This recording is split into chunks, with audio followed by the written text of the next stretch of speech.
through the draft? Excellent. Okay, so we'll walk you through the draft of the CWPP, and then that'll be our meetings. So I'm going to stop share for a moment. Does anyone have any questions about the agenda? Easy peasy. Does anyone have a motion to approve the agenda? I'll move to approve. Bill Weisgerber. Thank you, Bill. And who was second? Jesse, Cape Valley. Thank you, Jesse. Okay, and our minutes from our November 14th, or I'm sorry, November 16th meeting. Anyone get a chance to look over those? We want to vote on the motions. Oh God, I'm sorry. See, I'm no Chief Ramirez. Just curious. Okay. Yeah, well, thank you. Do we have a motion to approve the minutes? Yeah, we did. We had a motion and a second. Can we have a vote to approve the minutes? Feels like Friday. All approving. Aye. Aye. Any against? Any abstentions? Okay. Thank you, Bill. There we go. Did anyone get a chance to read the meeting from our meeting minutes from November 16th? I did read the meeting minutes, but I was not at that meeting, so I have no knowledge of whether or not they're accurate, but I'm certainly happy to make a motion to approve them with that being said. I was there. I can move to approve. Okay, thank you, Bill. Second? I'll second it. It's Don Palm. Thank you, Don. All in favor? Aye. Aye. Aye. Any opposed? Any abstentions? Okay, that was very exciting. Does anyone have any announcements?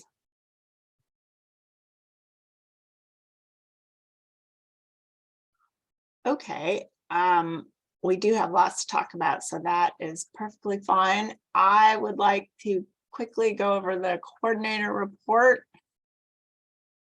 So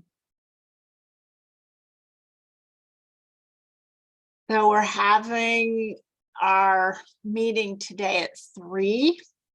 Our next meeting is January 25th, which is quite far off, but it'll be back to our 4th Wednesday at 4 p.m. Severa's meeting, I'm guessing they'll take a day or two off for the holidays. West Winters had a break. Solano will be meeting January 23rd, their Fire Safe Council. And there is a brown bag meeting for the Northern California Regional Brown Bag meeting for the California Fire Safe Council on the 22nd. And then our timeline, I just like to highlight that we have a pretty solid CWPP draft, and you will be seeing it today. And then OES is moving forward. There were some site visits with tree contractors. They marked some trees and visited with property owners and are planning the work schedule.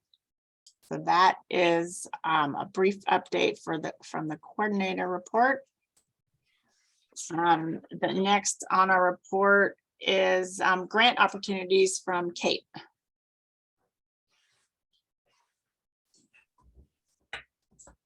I'm going to share my screen here. Hello, everybody. And there we go. Oops. Not seeing it yet. Sure, that should have done it. Yes. Okay. All right. So first, before I get started, I'd like to report that we did submit for that HEPA filter program that we talked about during the last meeting. We left it pretty vague as to whether we were talking about filters or filtration devices. And we'll leave that to be sorted out if we receive funding. So just letting you know that we should be hearing in the next few weeks on that. And again, that was for $5,000 for to supply HEPA filters or filtration units for mainly for, we were thinking, had discussed with Fire Safe Council, agricultural workers and lower income residents in the county who are affected by air quality issues. Okay, so moving along, just today we received notice that CAL FIRE has opened up their wildfire prevention grants program, and that's going to be open through March 15th of next year. And Yolo County RCD is right now in discussion with Solano RCD to potentially put together a project between the two RCDs covering both counties. All right, and moving on to, I wanted to call your attention to a couple of searchable funding databases that you may want to make use of for your specific projects that might be smaller, that you might want some help finding funding match for. The first is the California Financing Coordinating Committee. It's the Common Funding Inquiry Form, and it's a form you fill out online and send to the Financing Coordinating Committee, and they will try to match you with a funding sources. So this is what the form looks like. It's a one-pager. You can just fill it in and send it off. And if they know of anything, they'll hook you up. And then the second one is from CivicWell. And that's, again, a one-pager that allows you to enter project information. CivicWell staff use that information and try to match you with funding opportunities. So that's another couple of resources for you. It's here on the funding sources spreadsheet and under the fourth tab, searchable funding databases. So that's what I've got for you this month. Any questions? All right, thank you. Thank you, Kate. And would you mind dropping that link in the chat so it's handy for folks? It sounds like would fire protection districts be eligible for some of those funding matching connections? I believe so. It's for all sorts of entities. Excellent. Okay, thank you. So our next report is our outreach and the website development committee report from Allie. Hi everyone, let me share my screen really quickly.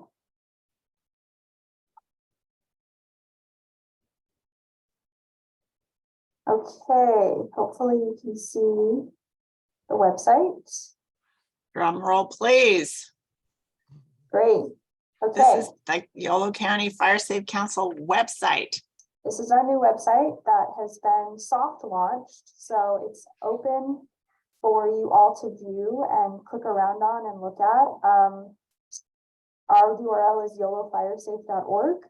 It'll open you up to our homepage here, which has quick access links to some important stuff like CAL FIRE's page, our Yolo County hub site, the alert wildlife cameras, and then air quality index information.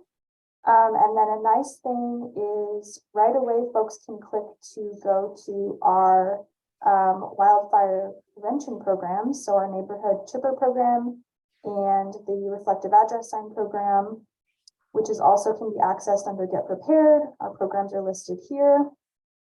And on the chipper program page, there's a lot of information about the chipper program, who can participate, wildfire risk assessment map, so folks can really see if their property falls within a high fire zone, and then the actual application to submit for chipping.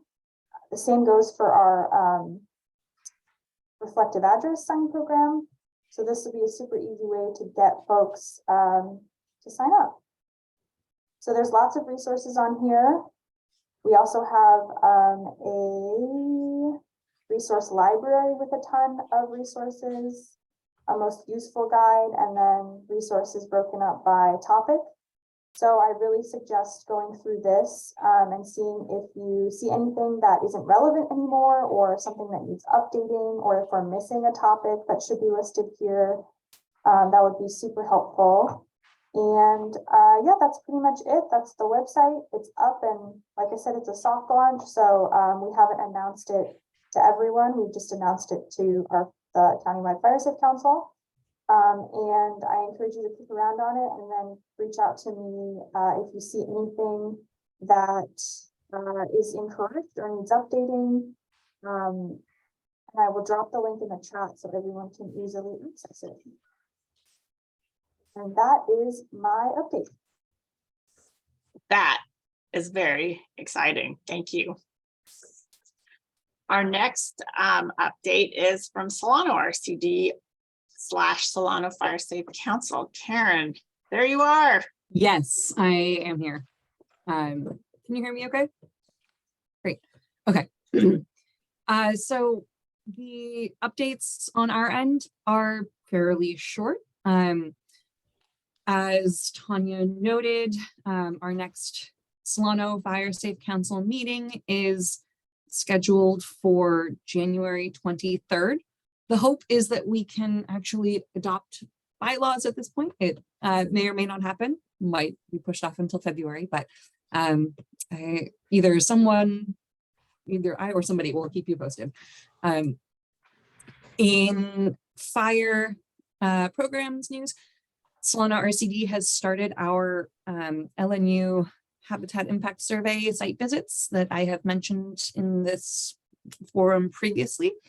So if you own riparian property in Solano County that burned in 2020, or you know somebody who falls into that category, please have them contact Elizabeth Davis at our office to get included in our survey plan. And I'll drop that email in the chat box.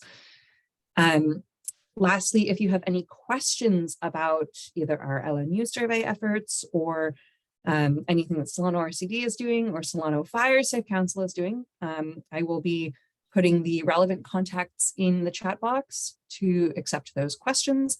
I will be going out on maternity leave next week, and so I will not be here at future meetings or answering questions. That's it from me. And Chris, if you're in still, I don't see you on the screen. Chime in with anything I may have forgotten. I'm in. I'm good.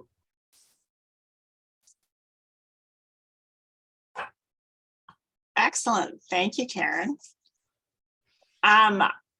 We have Kristen here from the Office of Emergency Services. So that is it for RCD. So I'd like to turn it over to Kristen.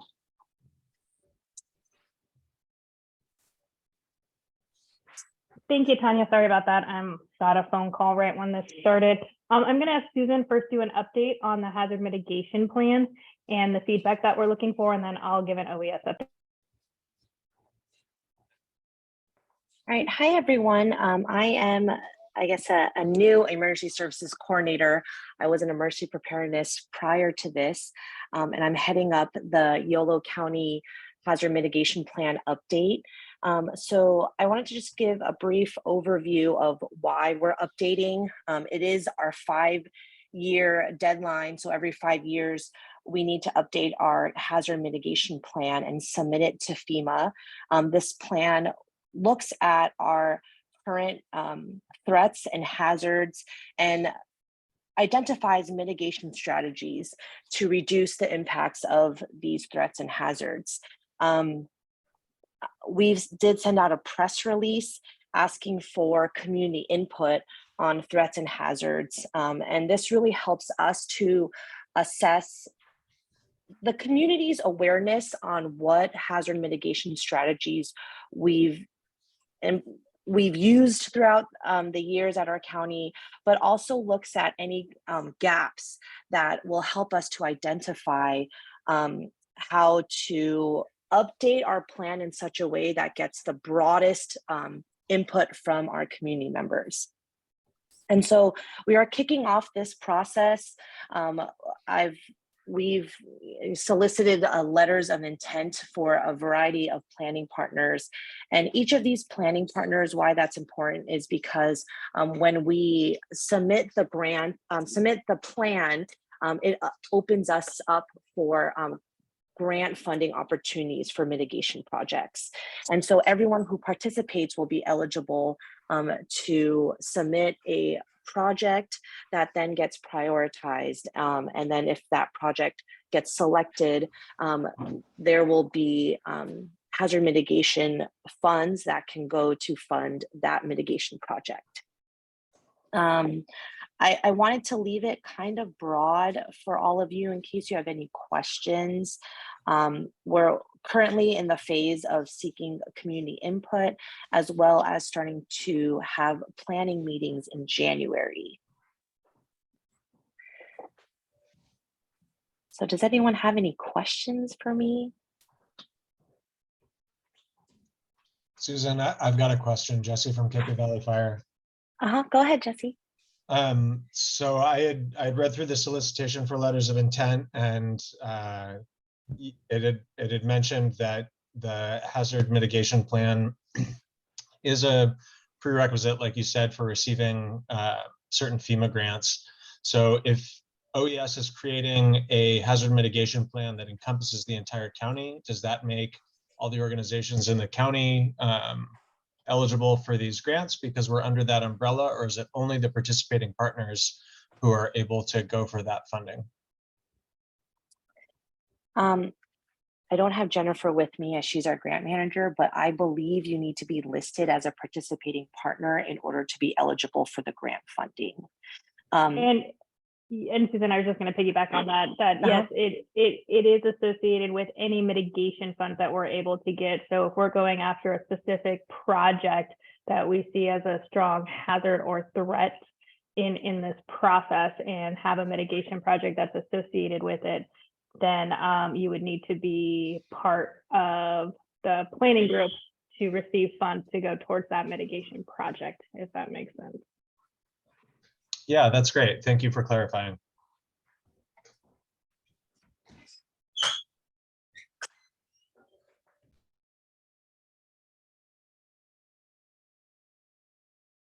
Any other questions?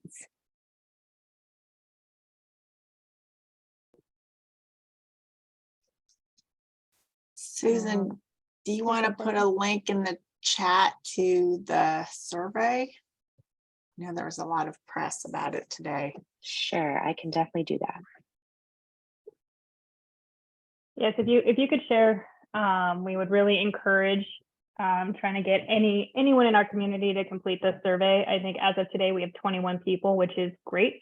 That's 21 more people than we had 5 years ago give us public input. So the more we can get, the better. It is great to kind of see.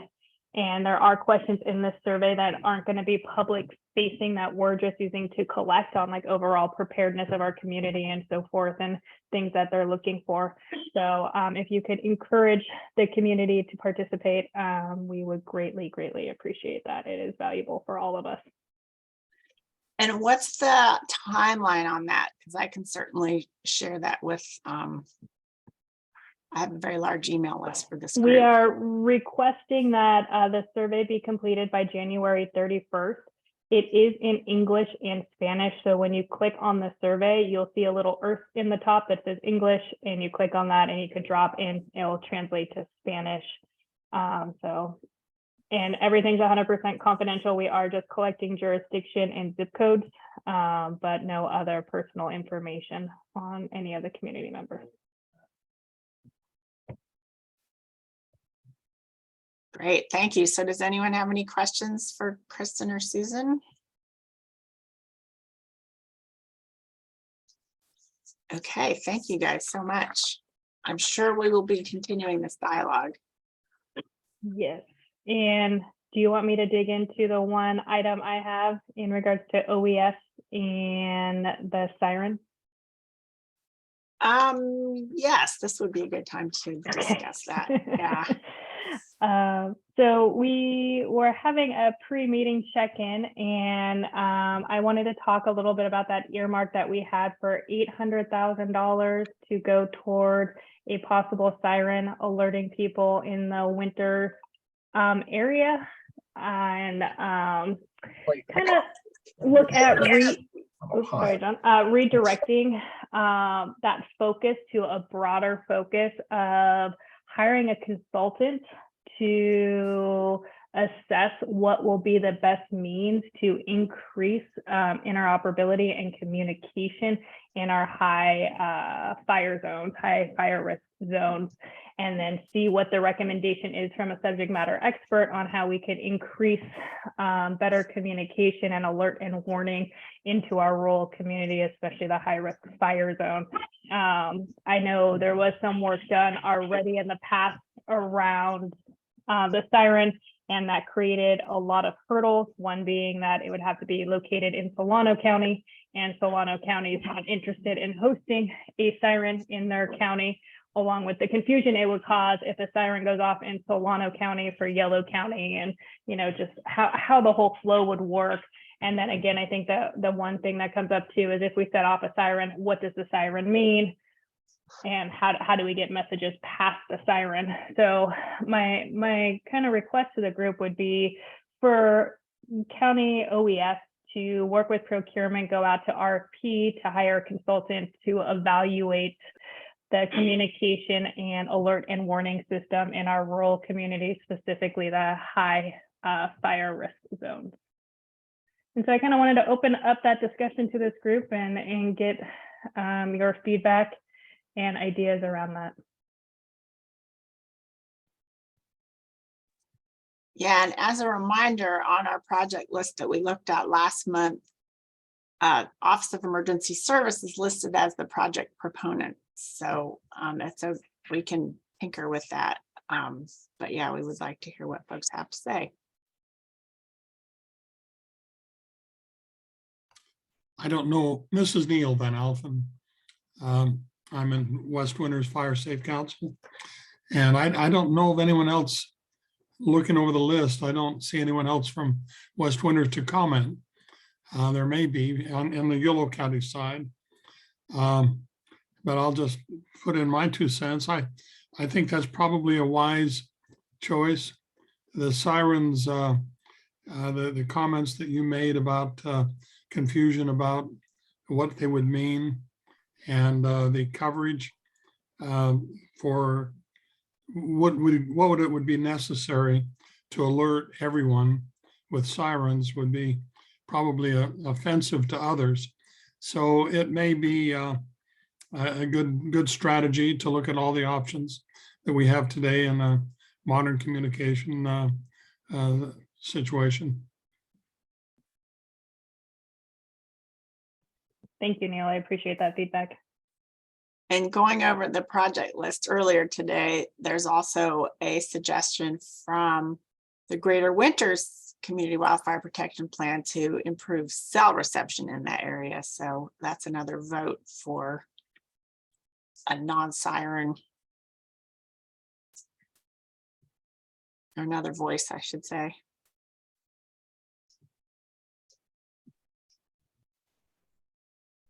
Kristen, do you know, did Don Saylor record those listening sessions? From the LNU complex, yes. Okay. I do have the recordings from that, along with the participant list of who was in there. Yeah, so those were the strongest voices for it. Yeah, and I think I'm happy to reach out to them and contact them and see if they have any other feedback, but I do think it would be in the best interest of us to hire somebody to really evaluate what our options are with our terrain, with how things currently sit in our rural areas, and figure out a solution to this, because we do need one. But I think we need to make sure it's one that works and is sustainable and doesn't cause more confusion or issues during an emergency. And just real quick on clarification, the consultant is going to assess the needs of either as a siren or to use the funds to support improving cell reception. Is I that- think the goal of the consultant would be to assess what options exist out there to improve alert and warning into this high risk area. So that could be cellular, that could be siren, that could be towers, there could be all sorts of different things, but having them assess what our feasible options are to improve alert and warning into the area. And those additional options would not put us outside of the scope of the authorization for the funding. They would not put us outside the authorization for the funding. They would fit based on the language we've already used. All right, perfect. Thank you. Yeah, no worries.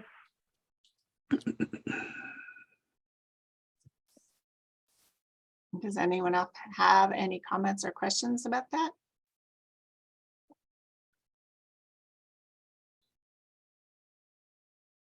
Okay, very exciting because that is definitely something that comes up on a regular basis.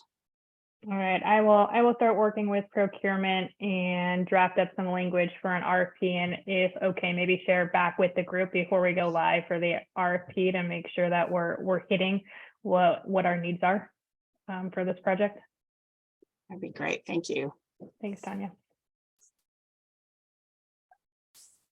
So other reports before we move into our CWPP, Cape Valley. I think Jesse, you are the closest to report out on what Severa's been up to. Sure. I saw from last month's minutes that Maura had mentioned Team Rubicon returning to the area. That's the biggest thing that we're working on right now. It sounds like they'll be doing a bunch of work in the Sacramento region and wanted to come back up to the Cape Valley toward the end of January and do some fuels mitigation for us. So we've kind of pulled out our list and started trying to figure out which projects they would be best suited for. Also waiting to see what happens with the vegetation management projects that that we had gotten ROEs for with the DOD funding that came through Yolo County. I saw an email that sounded like the contractor was maybe going to start meeting with property owners at some point soon, which is great. And other than that, I think that's about it. Excellent, thank you. I don't see anyone here from Pleasance Valley. Neil, can you give a little update on West Winters? You guys had any Sure. activities? Very little activity this past while, but we did have the contractor with the OES vegetation removal out here visiting with a number of homeowners and to find the scope of the work. And we also have tried to send out a refreshed message to the homeowners to alert them that this was available. So that's basically our update. We've not been meeting through the winter so far. So we will probably start meeting again in early spring, probably February. Hey, Excellent. Neil, Jesse with Cape Valley here again. You said the contractor had started meeting with homeowners, and this is the same contractor. If I'm remembering this right, the county had decided to go with West Coast Arborists for the entire package of fuels mitigation in Yolo County. This is the same deal, correct? Yes. And did they give you any indication of what their schedule looks like and when they're thinking about actually beginning work? It was not very clear. I just say sometime in the future. You know, the reality is that in most of the areas that they're going to need to access. The rains that we just had just have made it very difficult for them to do that. Get into off of the roads here into the clay, they'll sink up to their hubs. So it may not be quite yet, but we're getting to that point where off-road activity is going to cease. So my guess is that we're not going to see this until spring, except along where they can access it from the road. Got it. Cool. Thank you.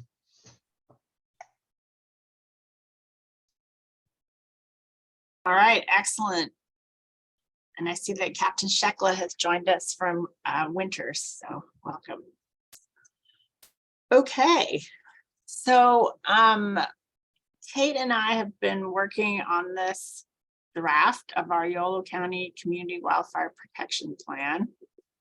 And I wanted to just go over very briefly with the process, which is that the RCD, as the Fire Safe Council and coordinator of this project, created an outline with the steering committee, and then we just started filling it out. And then we sent it to the steering committee for review, and it was read very carefully. Comments were incorporated, and people were reading it for style and content. And we got a lot of really good comments. And so we've been tidying it up and making it readable and putting in maps and getting information. So I just want to walk you through it. The plan is to send it out tomorrow. There's a few little last minute tinkers that we want to do. And then you will have till the 6th of January to look it over. We'll be taking it, sharing a draft with the Board of Supervisors, who will be a signatory on it. So it would be good to get your comments before then. You do not have to go through with a fine-tooth comb. And there will be an attachment, which will be a sortable project list. There is a project list in here. This is a PDF, and the project list is kind of eye-crossing in this form. So without any further ado, we'll just stroll through this document. And if you have any questions, you can stop me, but it should be pretty clear. And the steering committee, there's many different ways to do a CWPP. You can do 500 pages, you can do 30 pages. So this one is in the form it is right now, we have 40 pages. The steering committee did not want a highly technical, very thick document that would be a challenge to read. So this is actually a pleasure to read. It reads very well. It's user-friendly. So you've already seen the table of contents. So here it is. No cover page yet. And then the executive summary will be obviously a summary. So we're going to wait and write that last. We'll have a signature page, which is a signature page is required. We have a preface, which explains what a CWPP is. We added a land acknowledgement. Then the overview is existing conditions in our county. We've got a basic description of the landscape. So if you were from Maryland and you were reading this, you would understand it more or less. Geography and land use section.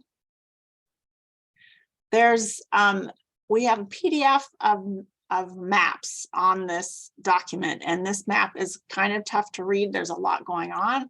However, there's a live link, and that will take you to the map on the hub site where you can, it's much more interactive, and it's you can zoom around and look at it a lot easier. But this is just a picture to give you an idea of what the map is all about. Characteristics of the community of the county, and just a brief summary of access, issues, critical infrastructure description. There's an infrastructure map. Again, that's a busy one. You can go to the link and look at that more closely. Description of a quantitative wildfire risk assessment, which is a document that is also on the hub site, available at this link if you want to read it. It's a PDF. More detailed discussion of the landscape simulation model. We have our assets and values at risk. And this risk level has to do with vegetation. The wildfire risk assessment. And just a little description of the public lands, along with a map. Or land ownership map. We do have some BLM and county up in the corner, but most of the land is private land, especially in the high fire severity zone. Some privately landed, most of the land in the high fire severity zone is private. So that's very important to include this community. We have a little bit of information about vegetation and fuels and fire behavior. That can be very technical, but this is not. Weather and climate change. And regional fire history, as you know, is getting more intense. And there's this really wild map of fire history in the county. And again, this is on the hub site and it's way more readable if you zoom in. And then we have our most recent fires that are more significant, more and more significant as time goes on. We have a description of the wildland urban interface, and this is what the community-based map looks like with all these different tabs at the top of all the maps that are in this document. Fire zones and state responsibility areas. So this fire hazard severity zone map looks very much like the risk assessment map, of course. There's a few highlighted things in here that we need to get some more information on. This is a draft. We've cleaned up a lot of it, but there's still, we still need to nail down a few things. So if you see a highlight, just know that that's highlighted so that it won't be forgotten. So here's the responsibility, the state responsibility, local responsibility areas map. And then we have a list and contact information for all our fire agencies in the county.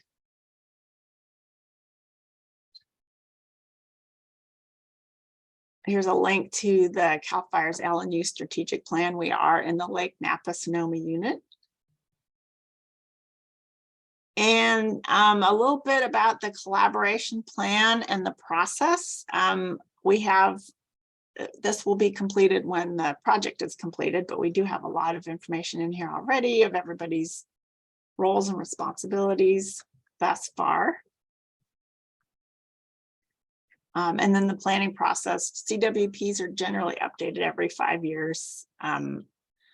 That's a more formal process these days with everything online. We'll be constantly working on our project list. And then we get into the meat of the document, which is the action plans. So we have five different sections. We have community, education, and engagement. And the steering committee wanted to do priorities, and the way that we laid out priorities is completed ongoing projects and projects requiring maintenance. So we've got things that we're already doing, and then we have new and future projects. And instead of a list of new and future projects, because there's so many, those are in the appendix. This is just a summary of projects. And then we have a big resource section, which of course we'll be adding to as new resources come to light. So that's the first action plan. The second is defensible space and home hardening. And this This was determined through the QWRA analysis of where the most work needs to be done. And again, we have our priorities or our completed and ongoing and maintenance projects. And this is highlighted because the only completed project that we know of, which is never truly, a lot of these are mostly maintenance. If you guys know of any other defensible space projects that have happened in the county, we can only think of it, Team Rubicon, and they're coming back. And then we have our ongoing projects, our chipper program, and then some of our fire districts and fire departments and CAL FIRE help with vegetation management when they're available. And then of course we have our summary of potential new projects, which can be found in the appendix, and then resources for homeowners and property owners. Our third category is evacuation and access planning. And we are not evacuation and access planners. That is law enforcement, that's fire response professionals. But of course, the CWPP can address the community action, the community education aspect of it, and provide information and get input. So it's mostly ingress and egress. And when I first started this project, I was not prepared for all the input that we got from fire protection districts, especially, but also community members on how many roads that are overgrown with vegetation where fire engines can't get in and out. So there's a lot of projects that have road opening or road vegetation clearing on them. And of course, there's a mention about notifications because that is an important one. And then we have our completed or ongoing / maintenance projects that we will keep on our radar. And a summation of new future projects. And then resources for residents. I'm hoping OEX can give us a few more resources on this. And then our fourth, action plan is a hazardous fuels management. That's a big one. So there's a summary of what we've done so far and priorities, completed and ongoing maintenance projects. There is a link to the map of projects that we have with project descriptions. It does take a lot of time to map the stuff, but now that this draft will be sent off, I can focus more on getting more things onto the map for the visual folks. So here's the things that have that are getting going. A lot of this is the vegetation management from the early action funding.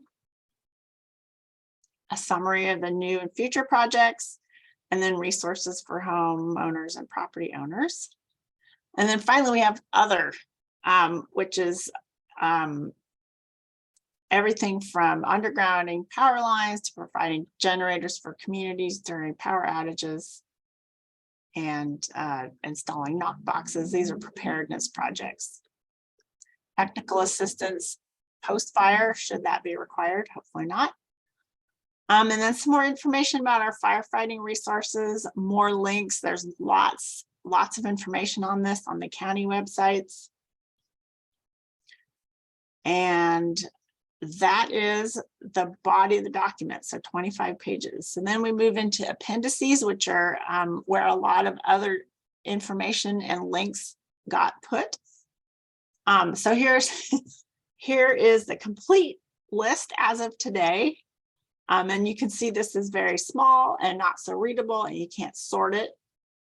But to point out, we have the project lead or proponent, whoever suggested it, the location. This is sorted alphabetically. We have the project type and then a secondary project type, because of course, a lot of things overlap. A brief description of the project and then its status. So I will not go through this because again, it's kind of hard to read. But there will be a sortable Excel list, which is way better way to do this. But that's in the document.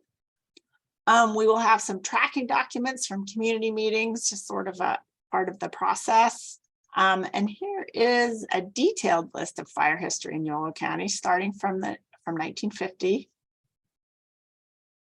Here it mentions if they were in multiple counties, because some of these are really big, and a majority of the acreage could be over in Napa County.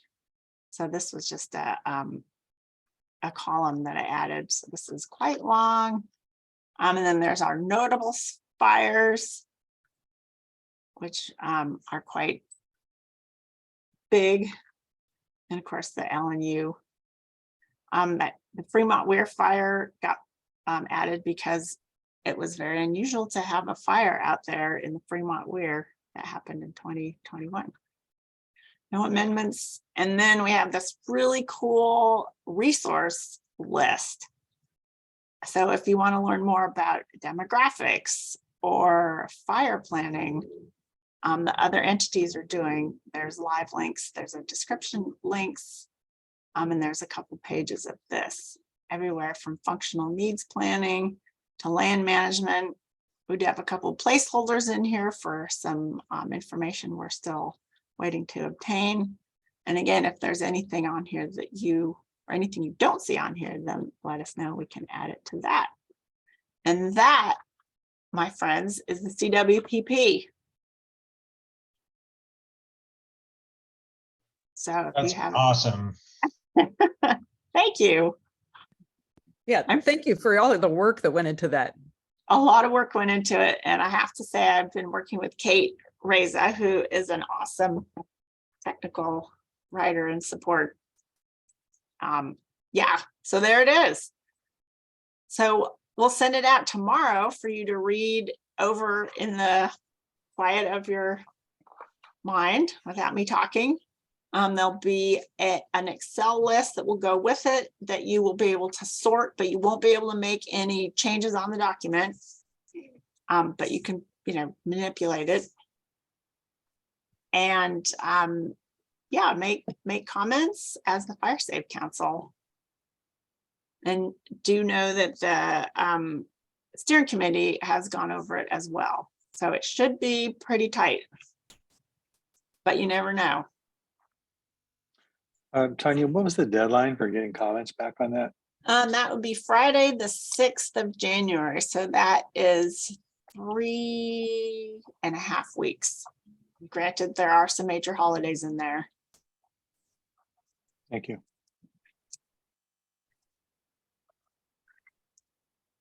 And Tanya, I'm guessing because you do such a good job of being a border collie for all of us that you'll probably send us an email at some point saying, hey, just as a reminder, this is when your comments are due. I certainly will. Okay. Yeah. And you'll let us know in the email, like if you want us, like if you want something in track changes or, or if you want conceptual feedback. Or... Yeah. Kate Reza, you had an idea for commenting, and I forgot what it was because that was a while ago. In the past, on documents that I've worked on, if you have specific changes to parts of the text, then if you could note the page number and the paragraph, and then, give us exactly what you want changed, that would be great. If your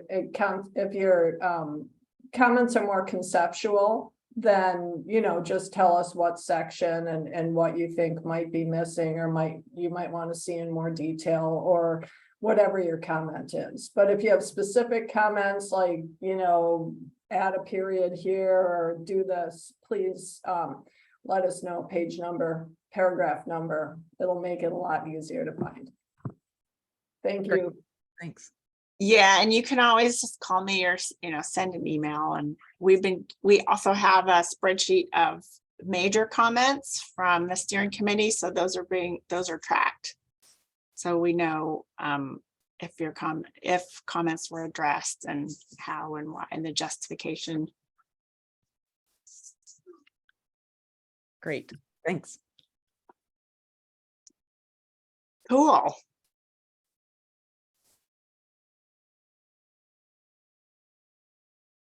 So I realized too, we should have a fancy cover page. We're being very utilitarian about this. So this will be reviewed by the Board of Supervisors, and they will have time to make comments. And they are a signatory on it, and as CAL FIRE is as well, and the Yolo County Firefighters Association.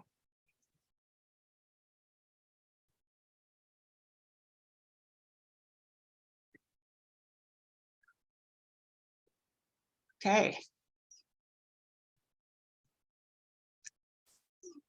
Well, as usual, you guys are an encouraging and lovely group to work with. So hopefully that will continue as you read through this document. And yeah, and I just want to say that I really appreciate that that you did the Zoom countywide meeting about CWPP and getting ideas last week. Mhm. That was terrific, and I really appreciate you all figuring out how to do that in a way that was manageable and productive. It was way easier than I thought it was going to be, actually. So glad we did it too.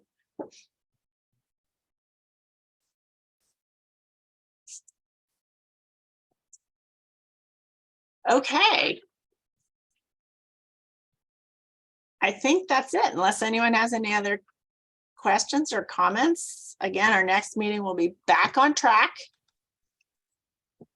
And if for any weird reason you need any additional time to review this, we can probably arrange that. But hopefully, as I said, it is a readable document. It's probably 20 pages of text, not including maps and tables.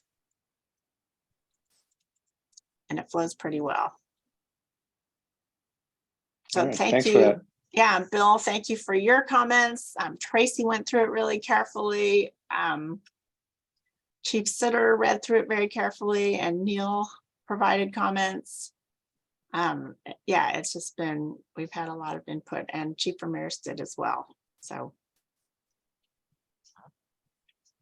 Thank you guys for all of your hard work. mhm. Super exciting that it's come this far along. I know it's kind of a big launch day for us. And just a reminder that the project list, the projects don't have to be perfect. You know, there's the project forms, of course, we would like, you know, more details, but when a project is in here, it's eligible to be addressed, funded, detailed. So it doesn't have to, you know, each project doesn't have to be perfect. But if we do find a funding source, which we of course are always looking at, then we know who the project proponent is and where and what it is.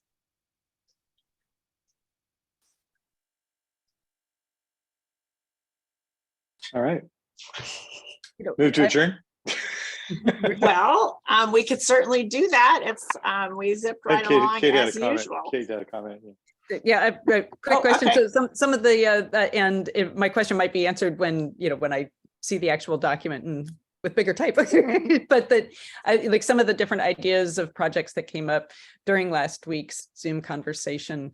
I didn't know if you need or want us to fill out a project form, or if those are noted someplace, or if it's possible just to actually get a reminder list of what it was. Right, so you'll see the list, and we did not include any, some of those ideas were not in the wildland urban interface, so a CWPP is more to work in that space.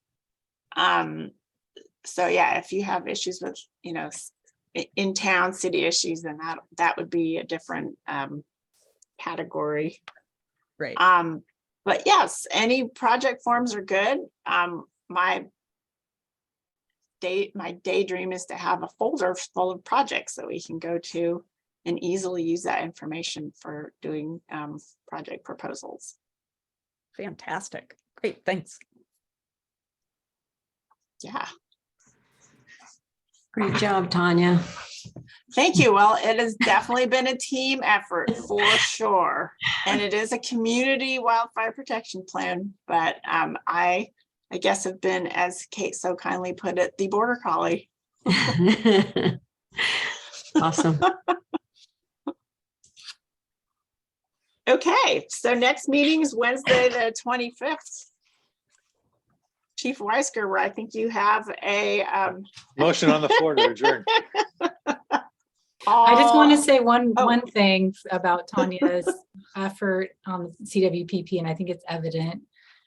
We have true community input, and it's really easy to do surface, engagement with the community, and that is not, I feel like, what happened here. I hope that other folks feel the same.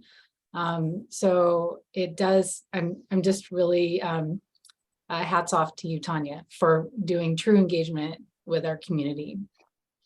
Thank you. You're here. A lot of work. Thanks for all your support. I've definitely enjoyed getting to know more lovely people. Thanks, everyone. Okay, well, happy holidays. We'll officially come back next year, but please do reach out with any input or comments on the document or project list. Perfect. All right. Thank you. Thank you.